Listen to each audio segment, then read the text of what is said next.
बाद चार्ज की basic properties क्या होती है, उसके बाद कूलाम का नियम जानेंगे।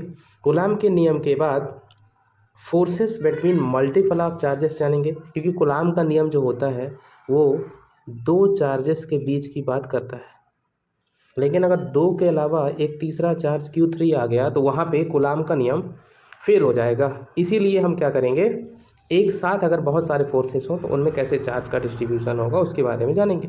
उसके बाद नेक्स्ट क्या है बच्चों, इलेक्ट्रिक फील्ड के बारे में जानेंगे, इलेक्ट्रिक फील्ड के बारे में। उसके बाद इलेक्ट्रिक फील्ड लाइंस क्या है, electric flux, dipole, uniform external field में गॉस लॉ और कुछ उसके एप्लीकेशन जानेंगे। इस तरीके से हम इन टॉपिक्स के बारे में अब हम स्टार्ट कर रहे हैं। इलेक्ट्रोस्टैटिक्स क्या है, देखिए इलेक्ट्रोस्टैटिक्स की अगर हम बात करें तो electrostatics is a branch of physics, physics की वह शाखा है जिसमें हम स्टडी ऑफ फोर्सेस, ठीक है, मान लीजिए कोई एक चार्ज Q है, ठीक है, इस चार्ज के चारों ओर कुछ डिस्टेंस तक एक फील्ड बन जाएगा, उस फील्ड के बारे में भी हम जानेंगे। इस चार्ज की कितनी ताकत है इसके बारे में भी जानेंगे। यदि एक स्टैटिक चार्ज हो, एक चार्ज जो कि स्टेशनरी कंडीशन में हो, उसके द्वारा क्या क्या चीज़ें अराइज होंगी, कौन कौन से फोर्स लगेंगे, क्या क्या पोटेंशियल आएगा, उन सभी के बारे में जानेंगे। अब हम इसमें कुछ ऐसी चीज़ों को डिस्कस करेंगे जो हम बचपन से देखते आए हैं, ठीक है। जैसे कि आप देख रहे होंगे स्क्रीन पे कुछ कॉम्ब हैं, कुछ कंघे रखे हुए हैं और उसमें जो है कुछ कागज़ के टुकड़े जो हैं यहाँ पे चिपक रहे हैं।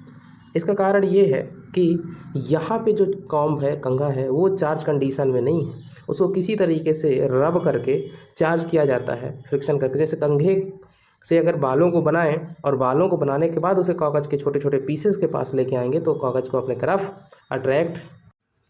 ये दूसरा प्रैक्टिकल भी हम सब लोगों ने बहुत बार किया हुआ, ठीक है।